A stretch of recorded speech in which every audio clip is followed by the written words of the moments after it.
Welcome to the Espresso with Omar podcast. I'm your host, Omar, and today we're coming at you from 10th Planet Jiu-Jitsu Van Nuys like we always do, the best gym in the valley for Jiu-Jitsu. I gotta break this down for you guys here for a second. We're talking Jiu-Jitsu Monday through Saturday, fundamentals class, advanced classes, kids classes. If you have kids, you can bring in your kids on Monday, on Wednesday, on Thursday, on Saturday, 4 times per week, plus classes for adults. That's just Jiu-Jitsu. We have Muay Thai kickboxing on Monday, Wednesday, Thursday, Friday, okay? And for kids as well on Thursdays. We have MMA, we have wrestling, all at the same gym. And the thing that sold me when I got here, their strength and conditioning program and room, which is why today I'm so honored, the amazing, and I know you guys have seen her, you guys have seen them, Isa and Gilberto, who have been putting in the work. Do you go by Gil to your friends or Gilberto? Gil's fine. Gil and Isa, you guys have seen Isa's journey, 100 pounds officially lost just from dieting. And today we're gonna get to know Gil a little bit as well and his journey, because it's been a beautiful one. So without a further ado, guys, Gil, Isa, thank you guys for joining me today. Hello. Appreciate you. Yeah. So I'm really excited for this because I feel like I know your guys' story kind of generally, but I want to get into the details of what life was like before you guys fell in love with fitness. And I'm making the assumption that they fell in love with fitness. That's a strong word. So let's take it way back. So Isa, you came into me. You said this was your third attempt to try to lose weight. Third attempt. Yes, third try. Tell me about when you realized, like, okay, I think I need to start even considering my health, because that's already a mental switch there. So what age were you? How much were you weighing at the time when you said, I have to even start trying something? The first time? Mm-hmm. Well, I'm basically a product of childhood obesity. Mm-hmm. I've been fat like 90% of my life. Mm-hmm. Poster child for that shit. Mm-hmm. I don't think people even understand what you mean by that, who haven't been fat. Like, what's life fat? That's all I've known. What is it like? It's sometimes you don't think about it. Mm-hmm. Sometimes it's like plainly obvious that I'm like different, I'm larger, things tire me out faster, and the older you get, the worse it gets. Yeah. So, thankfully, for the most part, though, I haven't had much like pain, so it wasn't because of that per se. Sure. But for the first time, it was all I've heard through all my childhood, all family, like. I was super conscious about where I sat, how much I ate in front of people. Yeah. That, and I'm just a weird person to begin with. When you say where you sat at, and we'll get to the weird stuff, because I want to know more about the weird stuff. But I remember for me, I was in college, and I was in a big lecture room, like huge lecture room, where the chairs were those old school chairs, or I don't even know old school, but basically you sit in, and then the desk falls in front of you for you to put your notebooks and whatnot. And it was a huge lecture hall with like 200 plus people. And freshman year, no problem, got in, do my work. Junior year, 2 years later, same classroom, I couldn't close the desk. And realizing that, like, oh my God, I can't close the desk. What am I gonna do? I gotta write. And I would sit in the front of the class, in front of this huge lecture hall. So what I had to start doing is saving the seat next to me so that I could use that one for my notebooks as a desk. And people would come by, like, hey, is anyone sitting here? And I could have just said yes and been a liar, but I have a hard time with that. So I was like, no, but the reason is I'm really big and I can't close the desk. And as soon as they would just hear it, they're like, oh, okay, and walk away. And I just sit there in my shame and be like, you've gotten really fat. And I'm like, holy heck. So that's Ice, by the way. That's not the ghost. We have a ghost here at 10th Planet Jiu-Jitsu Van Nuys. But Waiting to see him. Yeah, one day. But that was Ice. Our ice machine is active. But anyways, back to, you were talking about, you started realizing in your day-to-day life, and you know, your family was also telling you stuff, where you said you were a childhood, like poster child of obesity. How, when was it obesity? 5, 7, 8, 10? 10? So Isa and I are cousins, so I can confirm. No, I mean it Earlier? was. I think it was earlier because we have pictures. I mean, I was always a fat kid, but like, there's a point where they'll either grow out of it or they'll like embrace I feel it. like even 8 years old. That's fair. 8. Fair. Let's say 'Cause 8. there's pictures, and you're not a 10-year-old. Like you could tell you're younger than a 10-year-old. I have some on my phone somewhere. I think. So, Send those to me. I would love to see those. I could put up here. So let's say 8 years old. So Yeah, 8 that's years fair. old, you're already. honestly, yeah, because I think by 10, I want to say that's where I feel like I weigh 200 already. Or like I reached Wow. like 200. At If I 10. remember correctly, my like physical at 10 years old, not really realizing what that meant, but knowing that it was like extreme. Yeah. Whew. What is the world? How does the world treat you as a 10-year-old that's obese? Are you being made fun of? Are you being criticized? Are you every time you're eating? Is it an uncomfortable situation? I mean, I'm sure that was there, but as a child, you don't pay attention to it. Okay. Kids, of course, would make fun of you, but that's like throughout all ages for Sure, whatever sure, reason. So sure. that's not specific. And like I know my mom would get a lot of comments from like relatives, people, and yeah. like a lot of them are like, "I'll like give them to me and I'll Yeah. help fix it." Yeah. But like it wasn't my parents' fault either. Like I don't blame them for any of it. Yeah, They yeah. were busy working. Sure. And, like, Sure. we had a lot of babysitters, and it was a lot of like, well, we're safe, we're fed, that's enough. Right. Yeah. So at what point did you consciously start making the personal, I guess, identification with, oh, I'm unhealthy and I should do something about it? Well, the first time it wasn't necessarily my choice, it was my mom. My mom, once I hit a certain age, in high school specifically, she was very adamant of like trying to get me to eat better, trying to get me to lose weight, trying to get me to be more active, and like in an older Hispanic woman way. Yeah. Where sometimes it wasn't the nicest, sometimes it's the best way. Yeah. But like it's all with love. Yeah. So what was the attempt? What did they do? She helped take me to this place where they would put stickers on us. So, It was some weight loss. Okay, but I did lose weight. Yeah, Okay. I never understood what that was Neither supposed did I, to do. but I lost the weight. There was some progress. At that point, I was like 16, 17. I weighed like 270 something, and I dropped down to 215 wow. in like a year or so. But along with the whole stickers, it was like these little patches with like a canica in the center, like a little marble. Interesting. I'm going to search that up. And it Yeah. was like they put it in your ear, and it was like pressure points to like help curb Wow. diet and all this other shit. But at the same time, they gave us a diet to follow. Okay. Which contained a lot of basically a keto diet. Okay. Because Okay. it was no bread, high fat, high protein.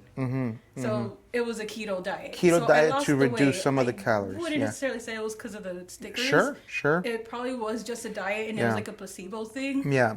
So I haven't looked into that. I want to look into that because I know you mentioned it the last time we hung out a little bit. But I think a common misconception, at least I've found in my younger years, even with fat diets, right? Like what I call one size fits all. That's really what they're trying to do, right? When you have an obesity problem in a country or in the Western world, because I think now it's starting to become more of a Western world thing, but definitely here, U.S. I know Mexico is on the rise, Japan is on the rise, like it's starting to spread. You want to approach these problems when you're at a political level or at state level as how do we help as many people as possible. So they create these one size fits all, or at least they promote these very one size fits all. Some that are hot right now, keto has definitely been one that's been super hot. Fasting has been one that's been super hot, intermittent fasting or whatever. And juicing has always been one of those and whatnot. But the misconception is that they think there's something unique to that specific approach that is what leads to weight loss. And it's not. There's nothing unique about it. What it is, it's caloric deficit, right? Caloric deficit is just you're eating less calories than your body is using, and you're using more calories and you're eating less. So if it's an in and out kind of equation, you have energy and you're using about 100 energy, let's call it 100 points of energy, but you're only eating 80 points. That's a 20% or 20 point deficit. Something like what you were talking about, keto, bread is a common food that we all eat, especially in the Latino homes. Oh, yeah. Pan dulce, tortillas, rice, beans. There's masa in our drinks. Masa in our drinks. I mean, in one meal, literally in one meal, you can have maybe 3-4 ounces of a protein, maybe, but you'll have a cup of rice, a cup of beans, tortillas, and elote, and then a sugar drink. Yeah. You could probably hit 200 grams of carbs in one meal and maybe 30 grams of protein, maybe. And of course, because it's deep fried rice, deep fried beans, and the fats just go through the roof. So there's a lot of environmental factors that I think these one size fits all approaches do kind of have they address. But with environmental factors, you have to actually change your environment long term for things to change. So you get to 215. What happens next? Youth.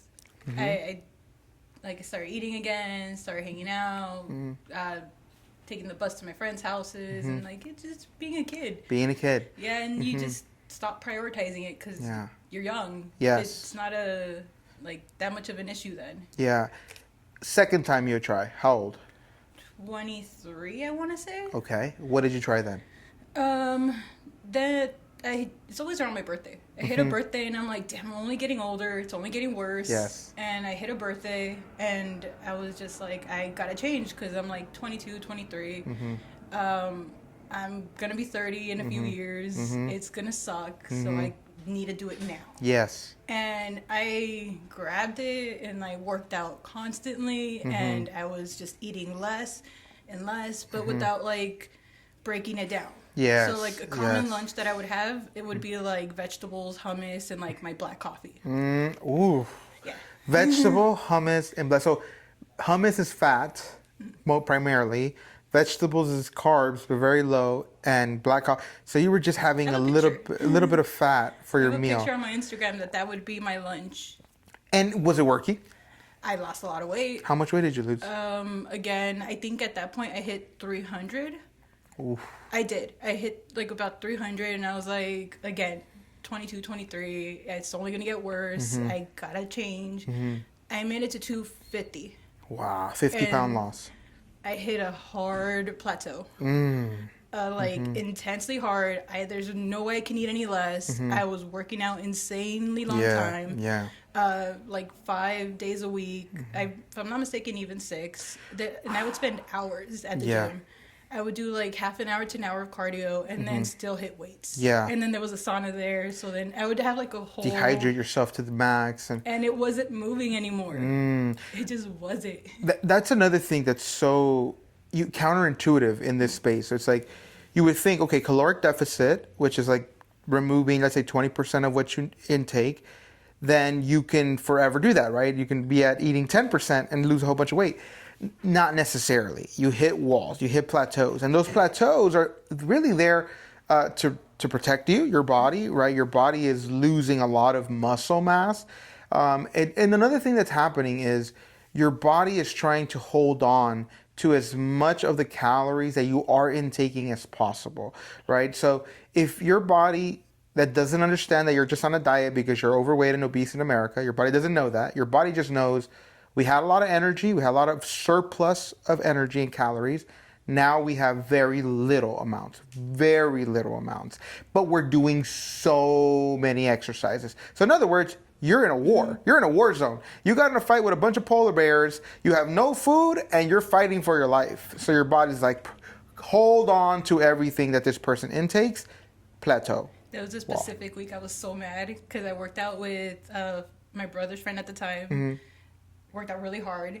Worked out with another friend of mine really, really hard. And then it didn't move that week. And I was like, you're going to tell me I did all that and nothing. Let's take a little pause on that just point right there because I want to jump in on Gil because this is important. This is important. I did all that work and the scale didn't move. I feel like that approach right there, it's such a detail. It's such a small detail, but it's, in my opinion, the reason why so many people avoid the fitness space, right? They think that fitness is all about just numbers on a scale or, some kind of external validating factor, right? I look phenomenal, got big muscles, got all this stuff. And they forget that working out is also just a healthy thing to do. We have gone from a society and a human experience of movement, right? When we were growing our own foods, hunting for our own food, to absolute no movement. And that has an effect, right? That's an unhealthy effect. So I know, Gil, you came in, you were 30. So maybe give us an intro on just like how old you are now, when you started working out, and why did you wait so long? Okay, I am now 38. And I started working out with you, I think, I'm going to say like October, November of 2023. Yeah. So it's almost been 3 years. 3 years. So you were like 35-ish. I was 35. Yeah, right around 35-ish. That's when I was at my heaviest. I was 221. But I noticed that Isa was doing it and it was working. And then Isa's like, do you want to come with me? And I was like, no, I don't. At the time you had the money. No. And then it was working and I'm like, okay, fine, I'll go. Because I have always also been one of those people, like many people, like very intimidated by working out, lifting weights, going to the gym. Yeah. And unfortunately, it's kind of true. It's like you just have to do it to gain comfort doing it. There's no other. It's like practice really does make perfect. Yeah. But prior to that, I'm trying, because I did not have the childhood obesity. Again, we're cousins, so you might think like genetically, but my dad's family, they're all pretty thin people. Even when they're at their biggest, they're never that big. And my mom's family is the one that's bigger. So realistically, I've always joked, like it's my dad's genetics that kept me from being like, way bigger, because their people are just healthier in general. Yeah. But growing up, I wasn't particularly big. Then I went to college, and you gain the weight when you go to college. And it's all those years that I realize now, I'm like, I thought I was so gross and fat. And I'm like, actually, those were the thinnest years of my entire life. And then after that, it was just little by little gaining weight. And then when I started working full-time at 26, I was working in an office. So now I was moving a lot less. And prior to that, I had been working only part-time, but retail. So I was on my feet and moving around. So just little by little, you start gaining weight. So mine was more gradual. Yes. But then finally, I was like, since I noticed it was working, I came to work out. But prior to working out with you, I had already been running for several years. And what was that I like? was doing? Yeah, what was that like for you? Were you associating that with, better mental states? Were you associating that with just self-care? Like, what kept you going? Because running is an interesting one. In the beginning, I'm like, well, it was to try and get healthier and lose weight. And I recognize now, I'm like, oh, that kept me from going further. Because I was like, that kept me from getting bigger. Yes. And and I think I've told you this before, like running is you do it on your own. Yes. So for someone who doesn't, if you're uncomfortable like going to the gym or being like in an environment like that, running, you're just doing it by yourself. It's also very low barrier of entry. You need good shoes and you need somewhere to run. You don't even need a treadmill. You could just go do it outside. Yeah. So that is a low barrier of entry. And also, I mean, you're working full time, you're busy, you're living your life. For me too, running on the treadmill was also, and it's still one of the times where I get to just sit and watch like shows. Yeah. Because I love watching movies, I love watching TV, and that hour on the treadmill is just, I'm going to be doing that no matter what. Throw something on the TV. It actually does help too. Like when you're running and you feel like you're running out of steam, but if you're watching something that is legitimately entertaining, I notice I'm like, oh, I can get another 5 minutes. Yes. Even if I feel like I can't. Right. Then somebody's being murdered on screen and I'm like, I got it. I got 5 more minutes and of it's energy. also creating like some kind of physiological response because you're watching something that's super intense. It is. And then moving your body. Or right? even like you can trick yourself because it could be like, I just got to make it to the next scene or to the next bit of dialogue without having to look at the clock. I've also realized try not to look at the clock as much if you're running, but that's what I was doing. And then I came and I worked out with you and I started doing strength training. Yes. And thank God, I mean, I really do have to give credit. Like I have gained the confidence to do it. So even if you die tomorrow, Omar, I'm still going to be able to like go to the gym and use weights and use equipment because now I know how. And just, I want to circle back to your first point of how intimidating it is to be in a gym. Yes. This is, I think, this needs to be addressed more directly.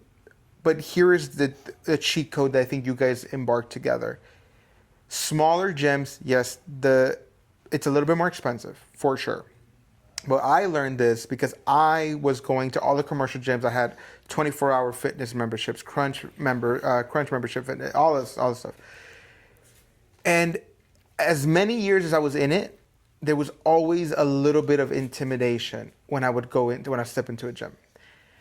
Maybe it's I've tried to think about this and ponder about this a lot. Maybe it's because there's a lot of mirrors. I've thought about that. Like maybe the mirrors have an effect and everyone's like looking at themselves. I've thought about it.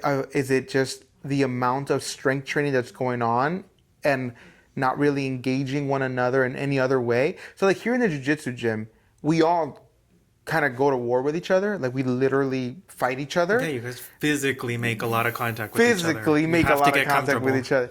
So it makes no sense to walk around like I'm big dog, because like we're literally going to combat with each other. And if that is the ultimate, conclusion of any kind of friction, we're doing it in a controlled manner. I feel like in commercial gyms, that's always kind of on standby. Men are like, oh, I'm so strong and I'm so big and I'm, bigger than you or stronger than you.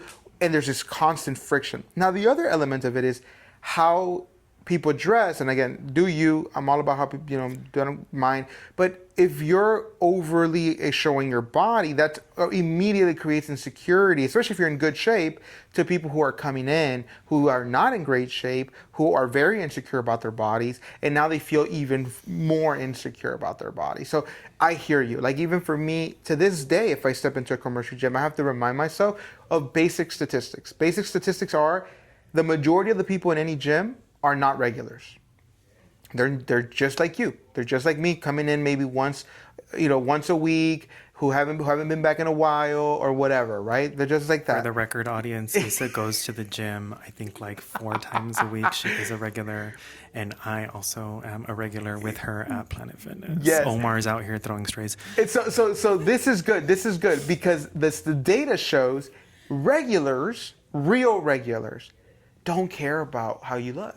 No. They're not there to judge you. No, now that we go so often, you see the regulars. And then what you're saying is interesting because that's one aspect of apprehension or anxiety about the gym that I don't think I had.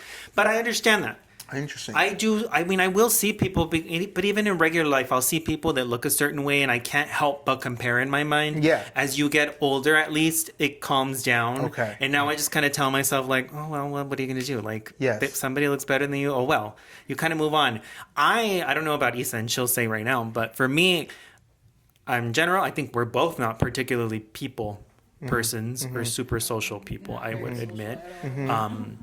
And for me, I don't like how annoying or I guess inept you feel when you don't know how to do something properly. Yes. And you're in a new environment where you feel like people are watching you. Yeah. Of course, then you go to the gym and you recognize like, yeah, some people probably watching you because I watch some people. But in fairness, now I watch people to see what they're doing and be like, oh, maybe there's something that I could be incorporating differently because I do see people using equipment in ways that I haven't used it before. And that's interesting.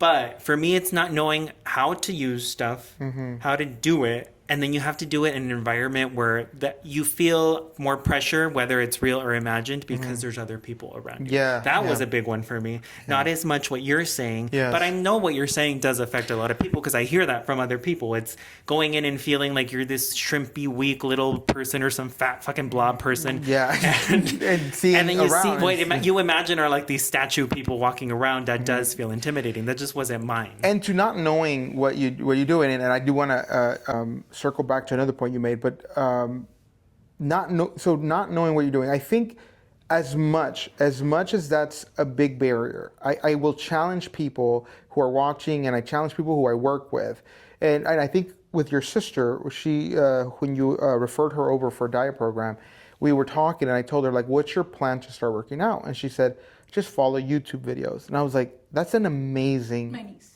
Oh, your niece. My bad. Yeah. Your niece. Sorry. I was like, that's an amazing approach. Like, I really think so. We live in a time now where you can find so much information. And I always tell people, like, this is the time where you can go YouTube, you could go, I know you don't like AI, but you could use ChatGPT. You could do all these really cool resources and start something now. Low, what was the word you said? Low barrier of entry. You know, kind of like running, like YouTube free, ChatGPT for the most part free, and you can literally ask ChatGPT, write a program for me, what to do, and then you go on YouTube, look up these exercises, find really specific tutorials on how to do it. Yeah, you're not wrong that even on YouTube, I've seen it. Like, there are some fitness people that are like, if you're intimidated, here's a home workout you can do. Yes. You need a mat, you need a couple weights at most. And there's a lot of workouts that I've seen too of people who are like body weight. So I'm like, you could start that way if you want to until you gain confidence. Yeah. Or, I mean, I suppose just depending on your circumstances and your life, you could also just work out at home. Yeah. But there is, and we do follow accounts now, and I do see a lot of fitness information. Yeah. And so, like, a lot of it, I mean, I don't think I've run anything too crazy. Mm-hmm. I've run into the people that have crazy advice that I can tell, like, oh, this is not legitimate advice because I've learned from you. Yeah. But then the other people, I'm like, oh, it's just different approaches to good advice. That's it. Actually, you're right. On YouTube or even on Instagram, a lot of people do have good advice. Now, I want to circle back to your point of, like, you were saying running kept you from getting bigger. It was like a maintenance kind of approach there. Not only is that true, data-wise, in the Western world, people gain weight gradually, but they also lose muscle mass gradually. So men specifically, after the age, I think it's 30, to the age of 60, they will lose about 5 to 8% of muscle mass every decade. Insane. Because that means that at the higher ends, you're looking at about a 24% reduction in muscle mass by the age of 60, when you're also gaining weight slightly. So you're getting heavier, more body fat, less muscle mass. So now you hit 60, you're not as agile anymore. It's really hard to put on muscle mass, and then you can get it sick, have to get surgery, get injured, whatever the circumstances. And if there's not enough muscle mass in your body and you're heavier, it's a huge predictor of just poor quality of life in the later years. So one more question for you, and then we're going to go back to Issa's story here. But for you, you were at 220 when you started. Now you just told us earlier you're 191. So that's about a 30-pound loss, but also adding a lot of muscle and strength. Yeah, I know it doesn't look like it, but I have added muscle. Like, I can tell. Yes. And I feel stronger. Yes. And your lifts are stronger. You know, your bench press lifts, your leg workout lifts. And that's super important because you started that in your late 30s, basically, or mid 30s. Maybe you could just elaborate for anyone who's watching, like, how difficult was it and what made it easier for you to get into strength training at that age? So it was difficult because I didn't have a background in lifting weights. I do think it helped that I had been running for a long time, because just the basic sense of working out can make you feel very, like, there's a point where you feel like very crapped out or tired, but realistically you just need a 1 minute break, and then you've got more in the tank. Yes. So that did help from running, just being used to feeling that way. I think if you've never worked out at all, you do have to start a lot slower because you're that sensation of like, oh God, I'm crapped, I can't go anymore. But realistically you can. Yeah. And everybody has their own. So I think that it was really tough for that. And then this is, everyone's very different. My personality wise is that once I have a routine, I'm really good at sticking to it. Yeah. That's just my personal personality. Sure. I'm good. And then being able to stick to that, stick everything to the same way. That for me makes it very easy. Variable, like, or if the routine gets really disrupted, that would be very annoying to me. Because if I know I'm going to work out every day at this time, I've been doing it. Yeah. And so that just the consistency, I don't know, that one's hard because I couldn't tell people how else to be consistent because I'm like having the routine and sticking to it. But of course, we've all had the moments where you don't want to and you just kind of have to do it. Yeah. But working out with you too, I think you learn you have to start at a much lower weight. You're not going to go in there. You're not going to be like, you're not going to do squats of 100 pounds if you've never done a squat before. No. You do legitimately have to start at a lower thing, and that was very helpful having you to teach me that. That's a methodology that I literally approach to everything in life, like everything. So I know we've been talking that I'm starting like some bio courses, and I've been talking with everybody at this point because it's official. Like I am in the bio world. I'm such a dreamer and an optimist, as you guys know. As a coach, I think it's important to be optimistic and to be hopeful because you're right. There are moments that life happens. People get tired. People get overwhelmed, and Oh, yeah. you need a coach to come and say, no, there is light here, but we have to keep pushing through the darkness. So with the bio thing, my first approach was, let me take the equivalent of AP Bio or college entry level biology. And then I'm like, oh, I don't understand anything that I'm reading or that I'm seeing or I'm hearing. So I'm like, okay, I have so a lot of people throw in the towel right there. Yep. Right? I have no shame, no problem with going, well, maybe I have to go a step back, right? Let me go see if I can find high school entry level biology. Oh, this is still a little tough. It's not as tough. Maybe if I went back to high school, maybe I can go back to middle school. And I found middle school biology books, lectures, information, courses.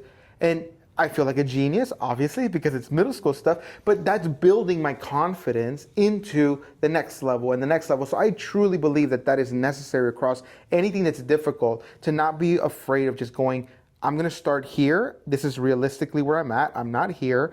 And then working your way by setting small goals to get there. So circling back to Isa's story here real quick. So your second attempt, you're starving yourself,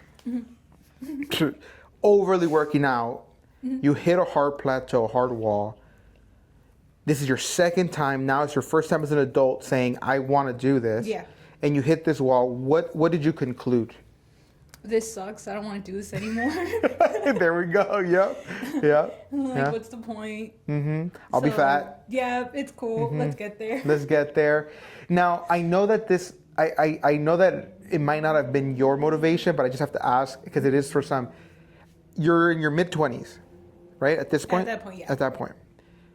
How much of wanting to date or be a part of the dating world, or how much of that was at the forefront of any of this decision making? Not much, not gonna lie.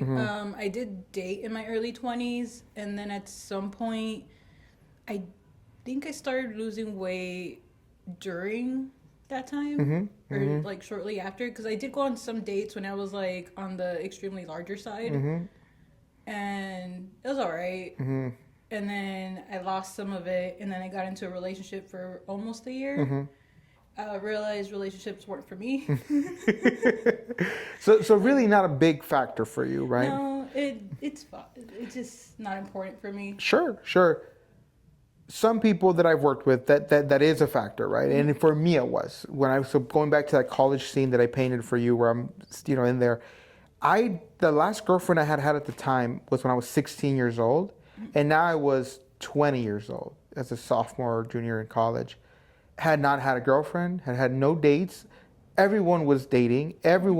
Now, mind you, I might have been a little socially weird at the time. I might have been a little bit too focused on school and all these different things. But also, I started to conclude, I'm not an attractive young man.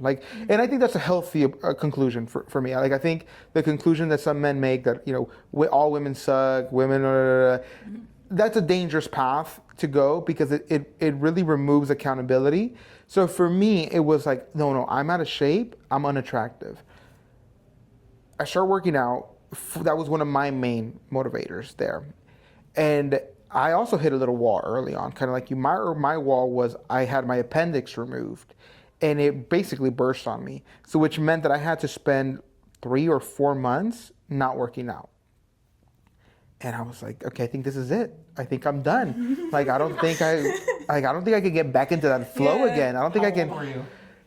20, 21. You had given up. I had given up at 20, 21. I know. You're not even a millennial. Gen Z. So you kind of threw in the towel. Why come back? What about where you were in your life when you met me and you started to do this again? What switched to go a third time to try to go ahead and tackle this problem? Part of it was I had just hit, because again, birthdays. By the way, for me, it's New Year's. New Year's are the time where I sit back and I reflect and I go, gosh, I got to do better. To be fair, I'm in March. So I'm like, not New Year's, Spring. but early in the year still. Yeah. I mean, it's still in that time of the year where literally all the consumerist stuff is, it's still time to go to the gym. There's still a gym deal. There's still like deals on gym equipment. Even the world is still in March telling you. And it's also spring. Like it's literally when things are coming into fruition, right? And it's people who maybe even have like seasonal depression in like the winter, they're coming out. They're like, okay, I'm out of it. So it's a very much a time where people want to make changes. Okay, so it's your birthday. How old at this point? 31, I think I hit. So you maybe spent 5 years outside of the gym? No, see, I'd still been going. So you kept, okay, this is important. Yeah. So you threw in the towel on the wanting to lose weight. Yeah, so throughout most of this time frame, I have been on and off in the gym. Okay. That never really fully stopped. It Yeah. was never as a priority, but there would be like spurs in between each year where I'm like, I'm gonna do this, and then I go to the gym for like a couple months in a row, day or two each week. Usually just cardio because it's like barely seeing if I want to do that again. Sure. And that's been throughout the whole time. I've had my first gym was at Mission College right after high school. Then my other gym was in Santa Clarita during that spur where I like lost 50 or so pounds. And then after that got expensive, so I went to Planet Fitness. I've been at Planet Fitness for I think 10 years. Wow. So it's always been around. Yes. It's always been there. Yes. It was Yes. I'm not using it for a lot of times. Yes. Of course. That's their model. They want that. They want you to get the membership and not think about them and just see the automatic withdrawal every month. That is their business model. I think I'm still at the $20 when I think now it's $25 for the Black membership. So I'm like at that payment. The only reason I haven't canceled my Crunch membership is because I got, like, what is that called when you get seniored in or whatever? So I pay grandfathered in. Yes. So I'm at $25. And I can bring in a free guest to any other That's country. how I go with these. There you go. Because That's how to you take a got free guest, I'm the guest. So you sporadic. Yes. This is important for me because I kind of differ from other personal trainers here hardcore. Some personal trainers who are dealing with obese clients, we're talking obesity now, like 350, 400, they will claim that it is more important, and they have a good claim. I mean, it's backed by science, it's backed by data, that it is more beneficial to focus on diet than movement. Now, I understand the logic. The logic is, they need to lose weight now. They're very big, and they need to make lifestyle changes in their eating to start doing that. I take a radical approach, and I'm like, I don't care about what you're eating, not to start. Build a relationship, and I mean that word. Build a relationship with movement, with physical movement. It sounds like to me, and this is why I wanted to talk about this, that you had a relationship with movement that kept you coming back, thinking about it. Oh, maybe this is stuff to go back to, versus a relationship with dieting. That is such an important distinction in your journey. A lot of people who, in my opinion, start young in a relationship with dieting, it can become pathological. It can become toxic. It can become unhealthy because relationships with diets, unless it's a relationship with just like healthy eating and healthy food, which is not what most people get at a young age, it's usually a relationship with starvation or complete reduction. But if you have a relationship with movement, there's a depth to it that you don't find in dieting. Together. They go together. Unfortunately. Yes. Unfortunately, yes. And it's interesting because people like you lose the weight and then you reflect and go, oh yeah, it was just dieting and working out. Like these are the things. Factual. So that relationship was on and off, and I think that's such an important distinction. And then how did you hear about what I was doing here? How did you? So through Steph. Through Steph, so another client. Yes. And what made you think this was a good move for you? So I feel like it's like the stars aligned, and it was just the perfect timing. Because again, 31st birthday, a coworker of mine took a picture of me, and I was like, God damn. So let's get there. So is that the picture with this sweater? That's the picture with that sweater. So sweater. the sweater that I'm wearing here, guys, is a 4X sweater that I'm gonna put a picture here. I'm not a small dude, so like I'm pretty thick. Right now I'm weighing about 214, 215 pounds. I'm in my what I call off-season weight. My in-season weight is closer to 200. So I'm not a small dude.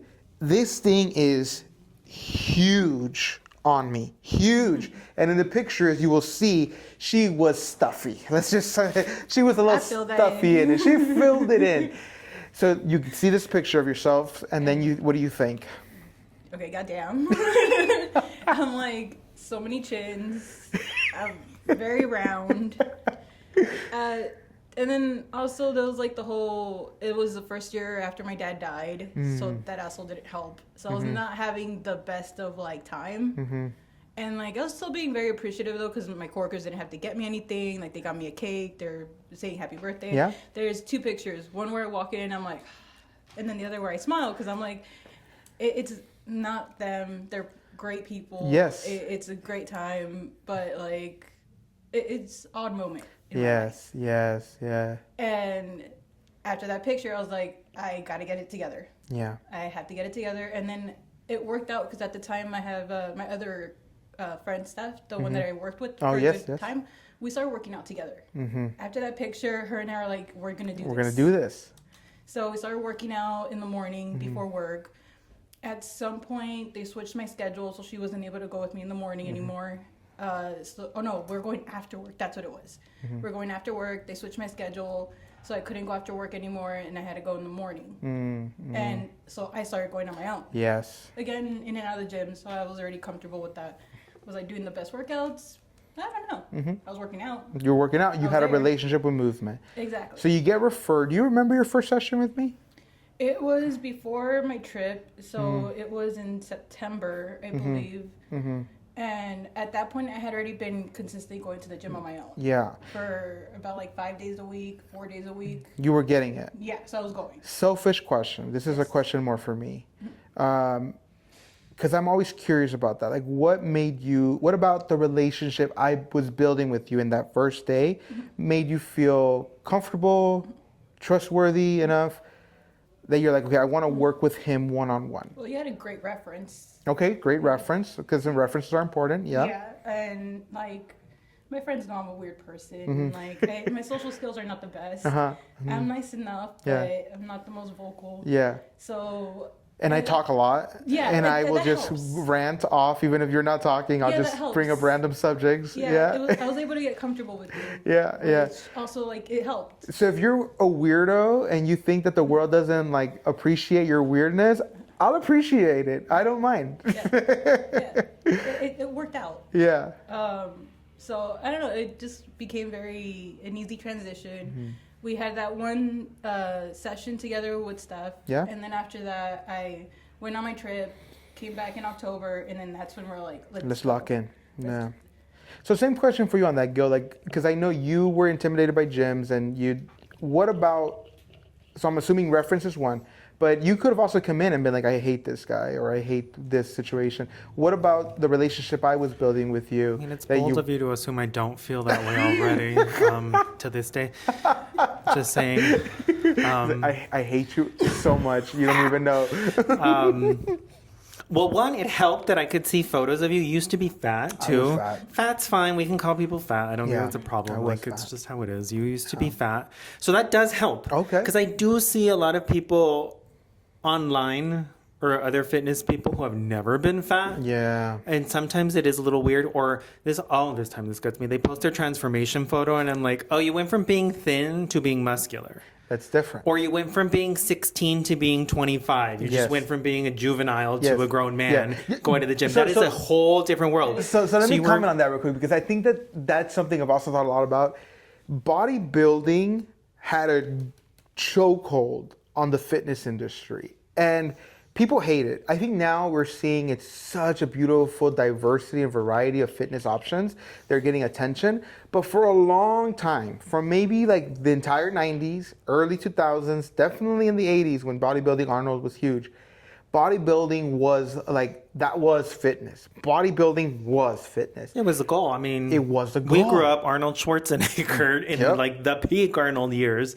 He was the goal.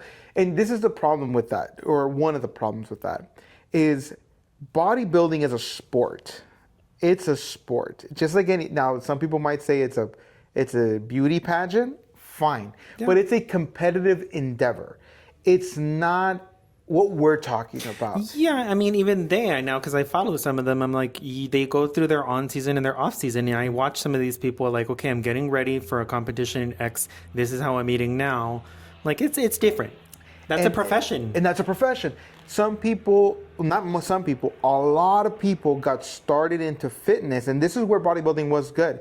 It attracted a lot of people into fitness spaces, but people then took the mold, including myself, of that kind of style and wanted to do that to fitness lifestyle. They're very different. They're very different. So for me, yes, I think I fit more of the normal story of people in, Western world. You get out of high school, you gain a whole bunch of weight, and then you feel like you're drowning in a lifestyle that you're like, how did I get here? Like, I at least I felt like all I do is just eat Panda, Burger King, ice cream, chocolate. Learning about the food is a big one. We used to be out of pocket with our eating. Yeah, tell me some of that. Let's see if we can relate on some of this. I mean, you taught us how to count. Realistically, I don't know how people used to do it, because me and Isa, again, how old are you, Isa? 34. So you're 34, I'm 38. Legit, I don't know if there's any youngsters who are going to watch this, but food did not used to have nutritional information. No. And even when it started, like, nobody would look. No one cared. Even when we were like, you wouldn't look. It wasn't until later, and for years I would hear macros. I did not know what that was until you taught me what that was. Yes, I'd be like, I don't know, these fitness people are talking about some shit. I don't know what this is. Yes. But now I get that. But the eating was crazy, and I don't know how else to explain it. I'm like, you would just, I don't know, you eat what you would want to eat. But then for me, especially, and we would do this a lot on the weekends, especially if you're working, it'd be like, well, it's the weekend. I'm going to enjoy myself, which makes sense. Realistically, like, life is hard. You got to work really hard, and there's all these things to do. So if you want to go out on Saturday and you want to go get a big old burger and loaded fries and get a milkshake on the end, and we would do that, that happens. Yes. And that would happen a lot. This is something with that, because I think I was just talking about this with somebody, I can't recall with who, but basically there's a baseline of good feelings that you get from food, right? So your endorphins, they go up. You also get that from working out. This is the problem with that kind of eating.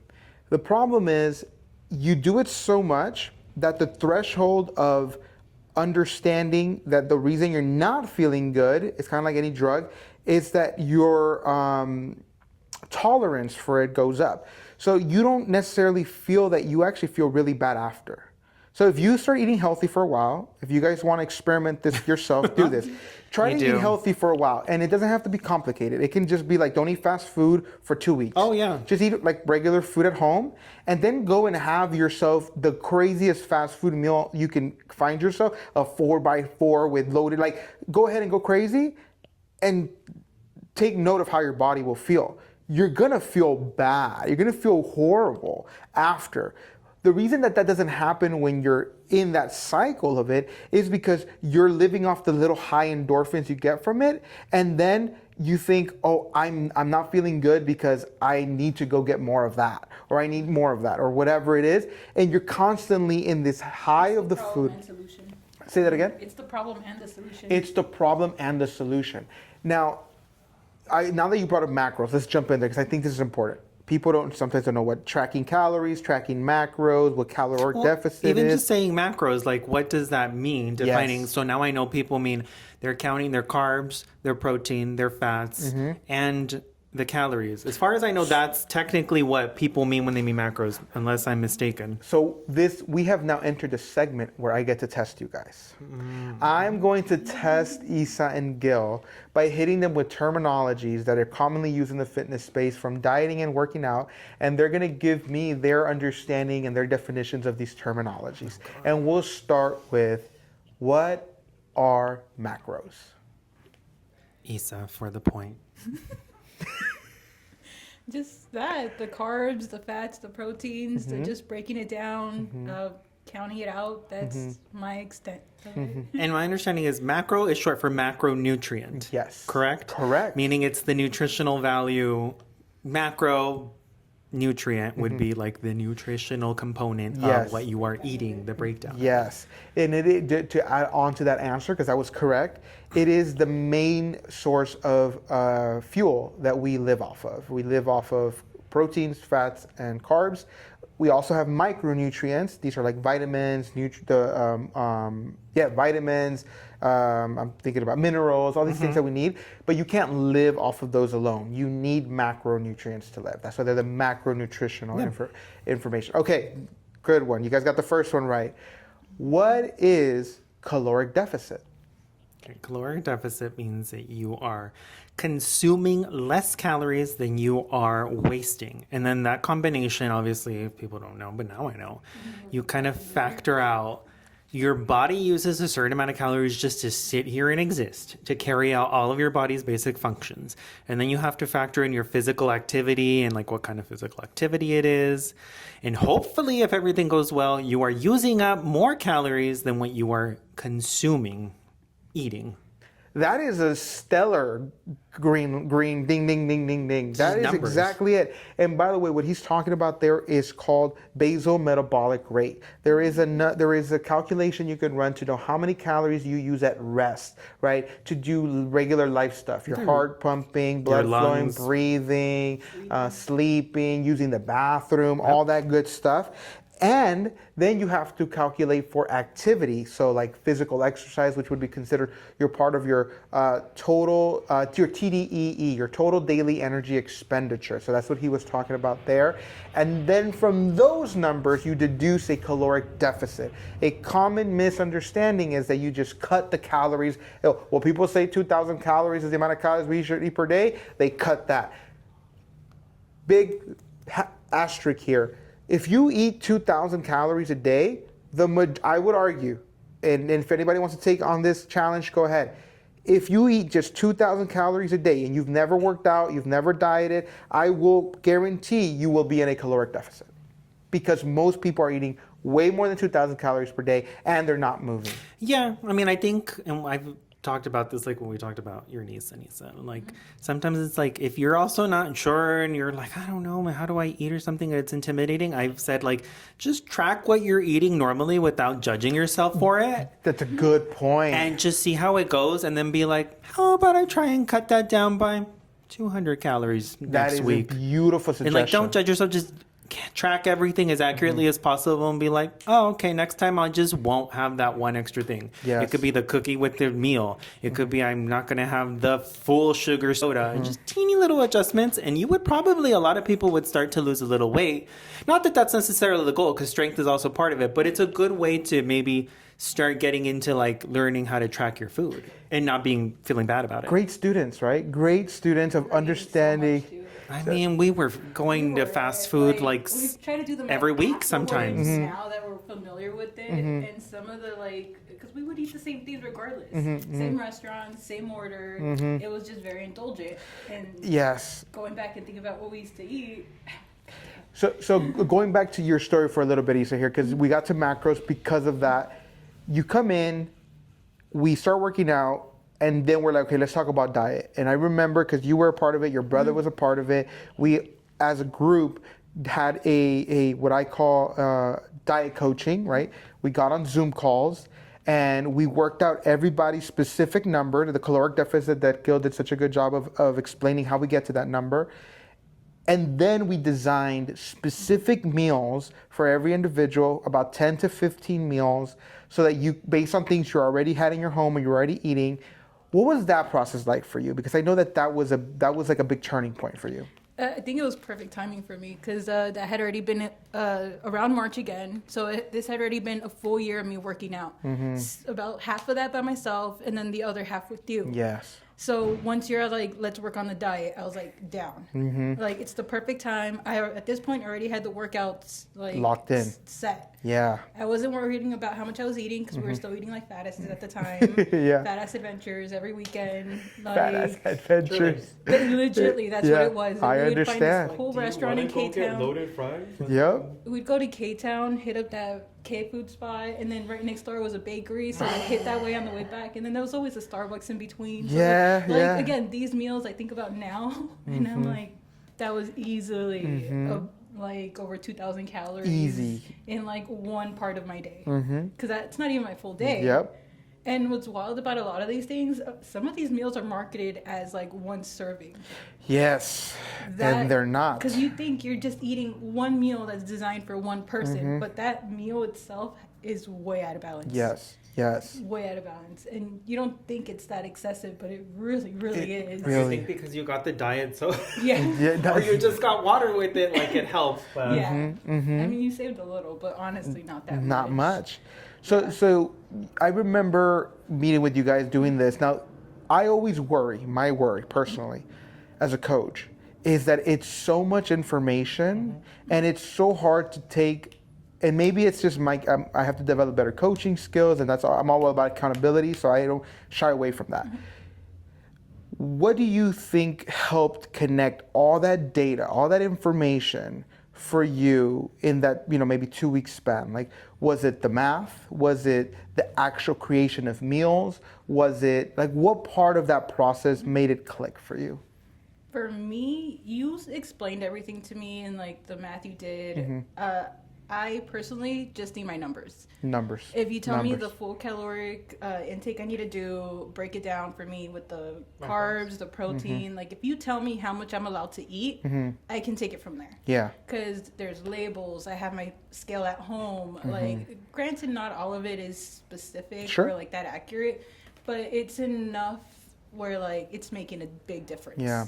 And how much were you weighing at that point now? So it's been a year since you've been working out, third attempt. 6 months by yourself, 6 months with me. It was after that picture of you in this awesome sweater, and you were going to start dieting. The stars were aligning. What was the weight then? 315. 315. After a year working out, I was like, I expected to at least be a little less, given how much I was working out at the time. Sure. But the food made that much of a difference. Yes. Where I'm sure I lost. Yeah. Like, there's no way I didn't lose. My clothes were fitting a little better. Yeah. I was a lot more active, and like, things didn't tire me out as much. So there was an improvement. Sure. How much did that reflect on the scale? I have no idea. Yeah. I didn't want to know. Yeah. If I had to guess, I would say 25 pounds. Right, that's So reasonable. like maybe you were at 330 to 340 when you started with me at the 6 months in. Fatness. Peak fatness in the sweater.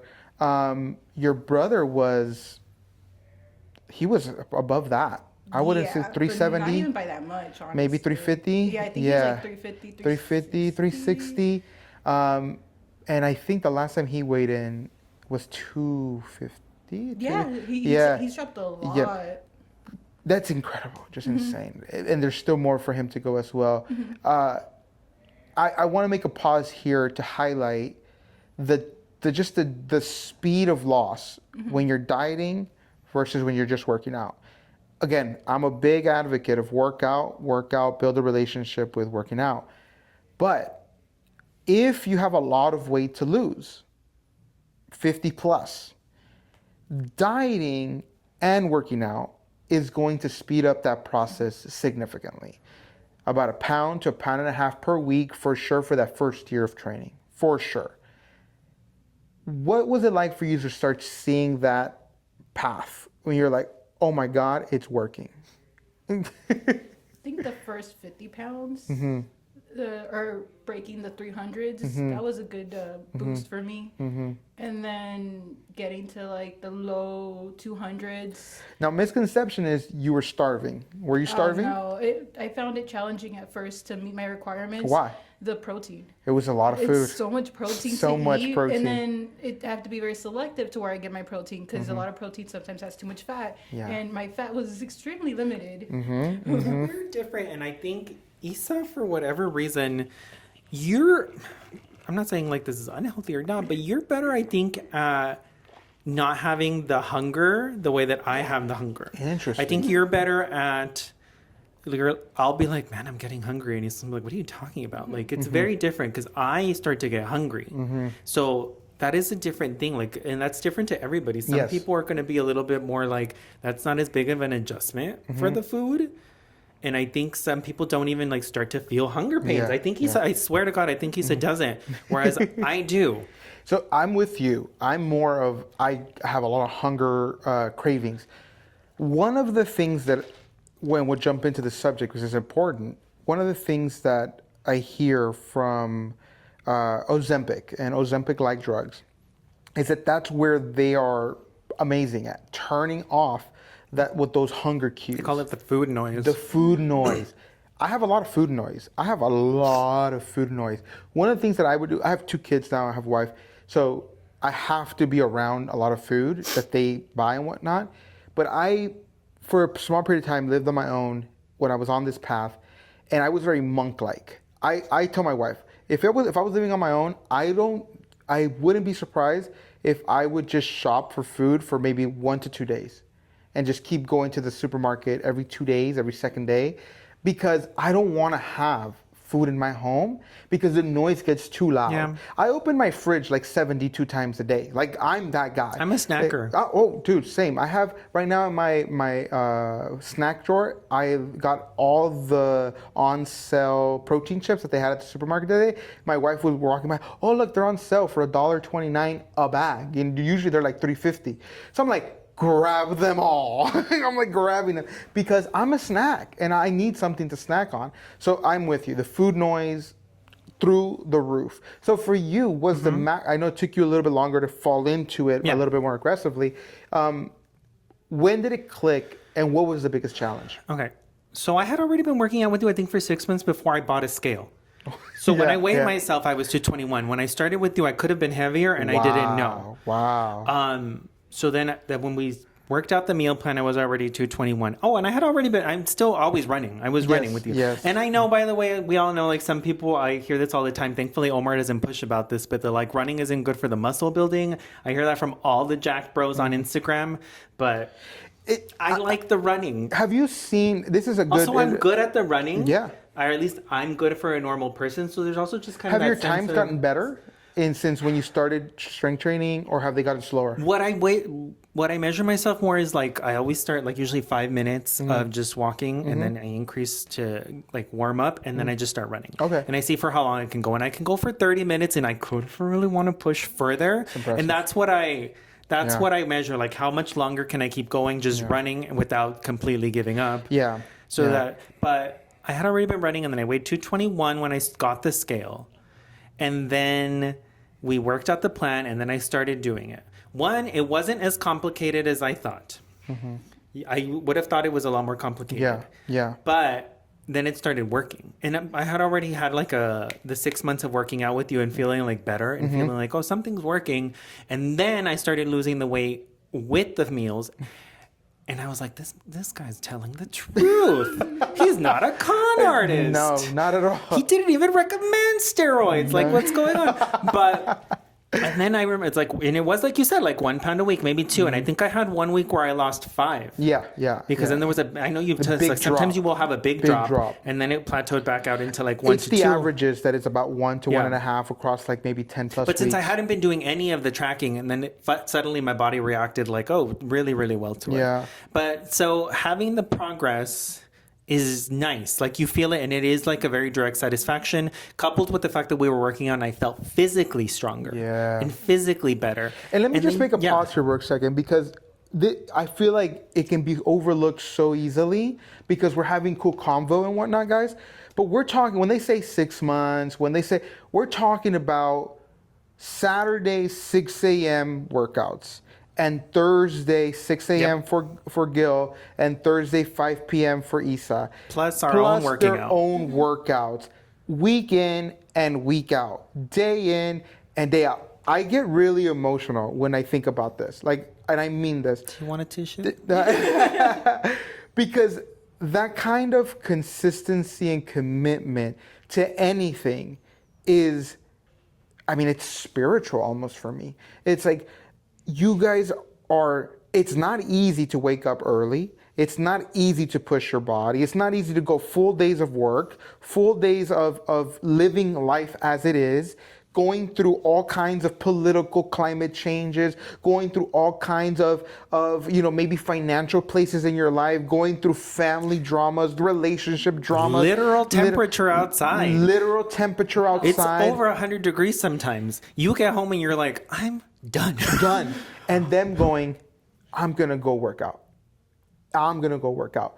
I want to make a pause there because it's so easy to just say these numbers sometimes, and people think, okay, That's cool. No. It's hard. And I think people need to understand that part of it. Well, I've told you, I'm like, given your lifestyle and you're still Oh doing yeah, you're it, crazy. You're absolutely I'm insane. like, if you can maintain it while like 2 kids, the wife, Yes. your day job, Yep. this Your job, life of crime. My life Yes, of crime, all of it. my superhero. How do you find time? the truth is, I always tell this to people, like, when you follow the things you enjoy doing, like when you enjoy doing the things you're doing, this is why I don't think people enjoy dieting. I don't think you should start there. I think you start with the movement, because you can fall in love with that. You can actually fall in love with swimming, with hiking, with running, with strength training, with karate, with jujitsu, with Pilates, with yoga, with whatever. Rowing, it's getting big right now. Rowing is like super hot, right? You can fall in love with all of those specific, because you get workout, which there's a physiological reaction, community, because you're doing it with other people, and you're outside. You're like doing stuff with with the sun. You're getting all these really positive results. Dieting then is just the logical next step to me. Yeah, I mean, once it starts working, you realize, like, I don't know, it is a good, like endorphin. You feel like you've gotten a reward. It's motivational. And then you keep going. And we've talked about this. We've gotten to a point where, like, we're not going back. No way. I cannot go back to square one. No. Which, I mean, happens to people. And I've seen that definitely on Instagram. And I'm like, I don't know. I don't want to have to go back to square one. I would imagine, well, because then you get older. So I would imagine if I went back to square one, starting up again would be a little easier because I would know what to do, but then I would be older, so that would make it more difficult. Yeah. So I'm at a point now where I'm like, no, I have to stick to it, because even now that I've plateaued, and I mean, the goal isn't supposed to just be weight loss. For me personally, I want to lose more weight because I want the muscles that I have built to be more visible. Yes. I'm trying to make my peace with that stuff. But even if that doesn't happen, I'm like, no, I'm still going to go to the gym. I have to. Yeah. And I hate to admit it, but it does make you feel better It makes you physically feel and better. emotionally. Physically, emotionally. And there's not a secret. You just need to work out.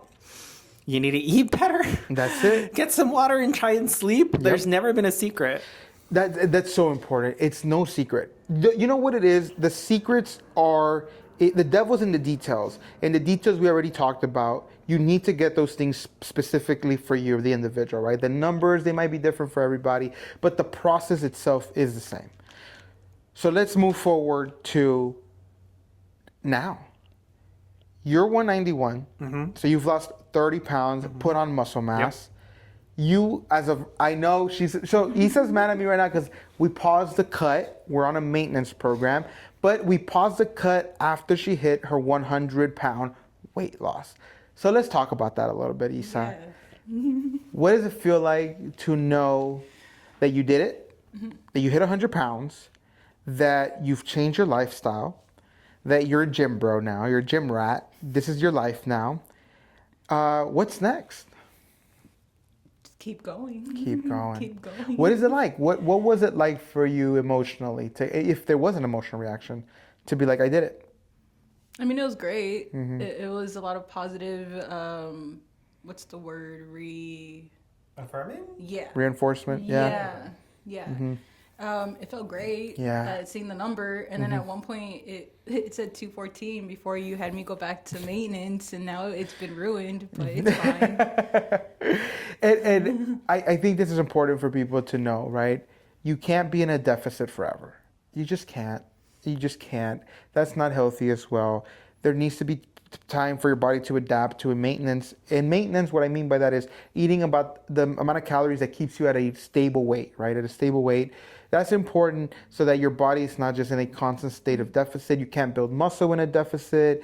You can't necessarily have the same levels of energy in a deficit. There are hormonal changes and imbalances. So you want all those things to kind of balance out, especially after a long 100-pound weight loss journey. So that's why I have her on a maintenance program. But everyone's different, right? For her, she had a lot of weight to lose. For some people, it's more cycles. You could do that a couple times a year. I recommend no more than 3 cuts a year. Even if you're competing competitively, bodybuilding or fighting, jiu-jitsu, Muay Thai, cutting more than 3 times a year, extensive amount of weight. And when I say extensive, I don't mean 5 pounds. I mean like 15 to 20 pounds. If you're doing that more than 3 times a year, it can be really heavy on the body, right? So, kudos to the people who do that, but that's my recommendation. So you're here. Go ahead. You were going to say something. I was in the cut for how many years? 2.5? 2.5? 2.5 years. I think with like one break in between that. We did one mental break basically to kind of help her ease, because sometimes you hit little plateaus and they can be really mentally draining. These last few years, I've barely been losing anything. Yeah. And that's because she was super low, and we had to go the other way now. And now she's eating at a maintenance numbers, and our goal is to be here, I would say like another 6 weeks maybe, and then put you into a deficit again to get under 200, which is going to be another incredible journey. And same I keep thing telling myself is that it's muscle. It's muscle. You're putting a lot. It is a lot of muscle. The weight gain is muscle. So here is test number 2. Let's talk about physical exercise and workout questions here. I'm gonna say a muscle. You will tell me. You will tell me what exercises would assist in building and developing that muscle. All right. Okay, I'm gonna start easy. We'll see. Shoulders. Shoulders? Shoulder press. The shoulder press is the most basic one, either with the machine or the dumbbells. But yeah, with the machine or the dumbbells, I suppose. Okay, we're gonna make it a little harder. Chest. Oh, there's so many you can do. So obviously you can do the bench press is the classic. And then I believe if you do incline chest bench press, that works out. Is it the lower or the higher part of the chest? I can't remember what it's to target. The higher. Okay, so the higher part of the chest. And then you can do flies. Same thing. Push-ups. The other classic push-ups, you don't need equipment. Push-ups are literally the worst. I think I hate that the most. So you would do those. Let's take it a little harder. Lats. Lats, I always forget. Lats is the back, right? No. I don't know. No, because these are your traps. These are your lats. There you go. Okay, I forget, but I know they're in the back. So the lats would be pull-ups. Would be a great one again. And then obviously, by the way, we're not doing the pull-ups without assistance. No.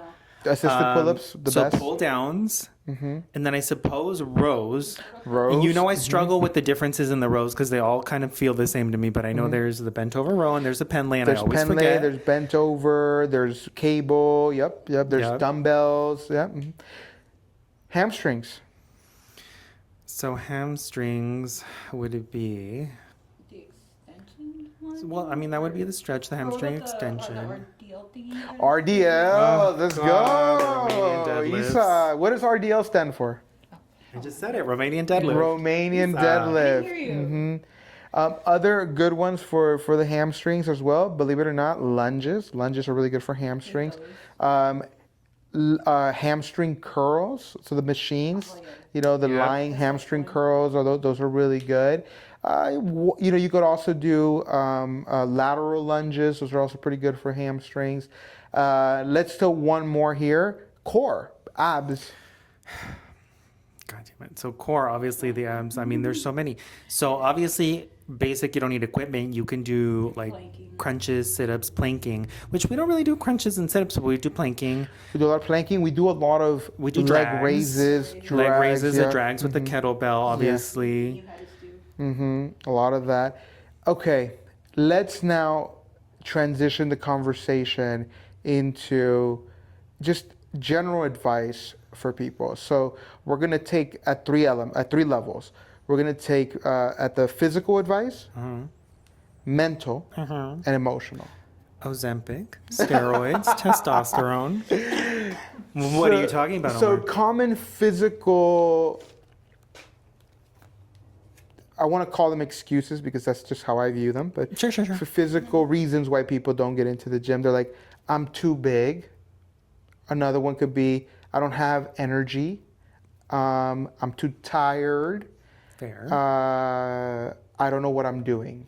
Common ones, Big right? one for me. What would your general advice be for someone who has those kinds of reasons for not getting in the gym? You can't start with like a crazy goal. I think a lot of people are like, I'm going to get in there. I'm going to go every day. I'm going to fucking beat it up. And it's like, just go once a week. If that's all it is, that's better than not going. Yes. Right? Once a week. Or even if you're not going to go to the gym right away, but you aren't doing any like exercise, be like, today I'm going to go for a walk around my own neighborhood for 20, 30 minutes. Anything is better than doing nothing. Yeah. And then little by little you will go. So go 1 time a week, go 2 times a week. And if you're really, really intimidated, I mean, even at Planet Fitness, you can scan like a QR on the machine and it'll give you a video of how to do stuff. Oh yeah, it does give you workouts on there. So like, I would even say go once, and it's like, I mean, I see people, I don't know their life, but maybe they just do the cardio stuff because that's less intimidating. Sure. Be like, okay, fine, do that. But then be like, this time I'm going to use just one machine. And if you only do 1 set of 10, then you do 1 set of 10. Isa, what would you say? General advice for that physical reason that people don't want to get in. They don't feel like it. They don't have energy. They're tired. They don't know what they're doing. Just show up. Just show up. Just go. Like if it's either cardio that you want to do the cardio. If you want to play with the weights, play with the weights. Yeah. But just going and staying consistent with it.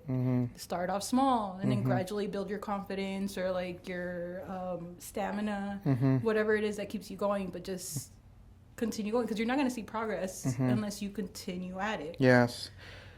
Common mental block that I encounter, even in myself and in other people who want to get into this space or maybe not, is this: I can't do it. I'm not capable, or I don't have it in me. It's not for me. These mental blocks that they create, that is like anyone but them. They can't. I can't do it. What would you say to them? How would you motivate them that they can do it, that they are capable? What would you say to them? That one for me, I think, is a little tough because there are people with, like, for whatever reason, a medical reason that inhibits them from being that active or that with their energies. I never had that conflict. For me, it was just, I'm lazy. I'm lazy, I'm fat, I don't want to do it. You heard it. She's calling you lazy. No, myself. That was my specific scenario. Because, like, I didn't have knee problems. My feet didn't hurt. Like, don't get me wrong, I was fat and, like, I was out of shape and some things were harder for me, but, like, I wasn't in constant pain. Yes. So getting my routine wasn't that challenging for me. Yes, yes. But if you have, like, a constant, like, if you do this and it triggers something else in your own personal medical situation, like, I have no, like, no solution to that one because I don't know. I would put that one in the physical. So mental, I think there's a lot of individuals who view goal setting as pointless. Like, I'm not even, there's no point in setting goals. There's no point in having an optimist view on the ability to kind of get somewhere. So let's give this one to Gil, because I know Gil probably had this one too. So like, what would you tell I'm not someone? a goal setter. What was that? You know I'm not a goal setter. So, but you did it. You set the goals and you did it. So what would you tell someone who's saying, well, there's no point in doing all that? Like, what I the don't heck? think I'm an inspirational or motivational person so to convince somebody, but it would be like, just because you think you can't, like, at some point, everybody in that gym did. It's the evidence would suggest that a human being can. Yeah. At some point, everyone there just started going. That's it. So I'm Data like, right there. I mean, it's the evidence. Somebody can. It starts sometime. It doesn't. You don't start at nowhere. So it's like the best time to start is today. If not, do it tomorrow. Like, come on now, because you can. You just have to do it, and nobody is saying that you have to start crazy. Like I said before, like you have to start at what you can consistently feel like you can do, and little by little, you will actually start to do it more. Emotionally, some people are going through really difficult challenges in their lives. Losses, parents' losses, relationship losses, divorces, all these kinds of grief, right? And my thesis is, sometimes I have to really take a step back because I really do think this. If I'm talking to someone and they're going, my life sucks for X, Y, Z, my knee-jerk reaction is, are you moving your body? That's me. Because I have the claim that you need to address things from the physical to the emotional. If you're physically doing the things that make your body physiologically feel better, the emotional stuff is a little bit more tolerable. What would you say, though? Because that is my perspective to someone who's emotionally going through something that's very difficult. And maybe the last thing they want to hear is go to the gym, but make the case for it, if you can, for why it could be helpful? I mean, I would, you know how I am, because we've always talked, I'm not one of those emotionally reactive people. When you ask me, what's my plan in 5 years? I'm like, shut the hell. That was literally his I'm answer. not like that. But I guess I would say, I know it doesn't seem like it, but it does help. Yeah. Like, and it's a distraction. It's really hard unless they start doing it and seeing it for themselves. But I'm like, it's not going to solve the problem, especially if you're having emotional problems. Yep. But it will help. It will help. And everyone has their own thing. So I'm like, I guess if it's not physical, you could do something else. But adding the physical element does help. Also, at least for me, I don't think about much else when I'm at the gym because I'm so focused on completing The workout. So I know a lot of people, especially if you're one of those persons who has like the racing thoughts, where you can't stop thinking about whatever it is that's on your mind that's bothering you. That is easier to put aside when you're lifting a goddamn weight because you're like, oh God, I got to find the strength to do this. I got to do this pull up. And realistically, so you might even just find an hour where because of the physical activity, you're able to set those thoughts aside and it gives you a break. It really does. Isa, what would you say to that? Drug. It is a drug. It's a distraction. Yeah. So, like, I especially like when I work out with you because I don't have to set anything up. I don't have to think about anything. It's just the pain It's just move of here, whatever move there. it is you're making me do at the moment, and a little banter, a little complaining, and just like bracing myself for the pain. Yes. But it's a nice distraction. Yes. If I'm upset or whatever, it's nice to, and then I vent to you. You're like a part-time therapist sometimes. Yeah, I'm all of those things. I bitch to you a lot about stuff. So like it's just nice. It's nice to disassociate and like just focus on the physical. And then there's the obvious benefits to it where I feel better, more active, clothes fit better. So it's just overall a plus in my life. Love that.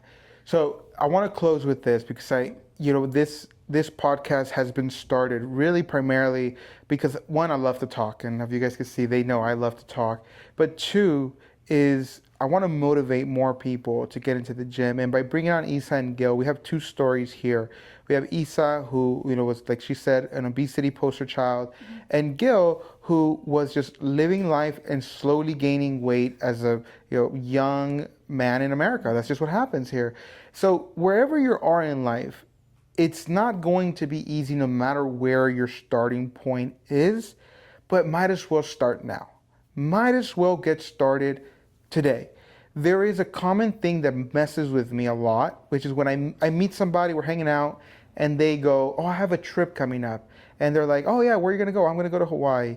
And I'm going to be there for 3 weeks. And I leave in 2 days. Cool. And I see them again 3 weeks later.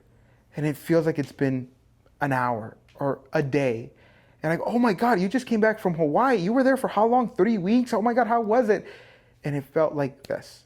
Because time literally continues to move forward, whether you're paying attention or you're not, to the things you're doing. So might as well start paying attention to your lifestyles, to your habits, to the way you're living, and make some improvements in the physical health aspect of your life and get into the gym. Either once per week, twice per week, going for walks, going for runs, going for hikes, wherever it is that you want to start, you can.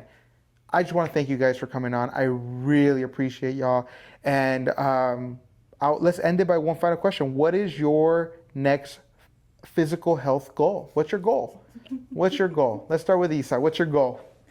Oh, same goal as always, trying to be less fat. I love it. Gilly? I mean, I just want to try and slim down and grow up my muscles. I'm not trying to be some jacked ass person, but I would like to just have a little bit more muscle visible. That's it. Just something simple. Yes. For me, my next goal is to be able to compete in jiu-jitsu. So I've been working on my conditioning because the conditioning in fighting sports is a whole nother level. So I've been working on my conditioning and my mobility, my flexibility of my hips, my flexibility, basically my whole lower body and my shoulders so that I can compete at a higher level in jiu-jitsu. So those are my goals. I hope you guys share your goals with me, and hopefully we can help you get there. So once again, we're here at 10th Planet Jiu-Jitsu Van Nuys, the best gym in the Valley. This has been Espresso with Omar. I'm your host, Omar. We had Gil. We had Isa. Hope to see you guys at the next one. Thank you. I hope you stop screaming at us. Never. I'm never going to stop. I'm never going to stop. Good job, guys.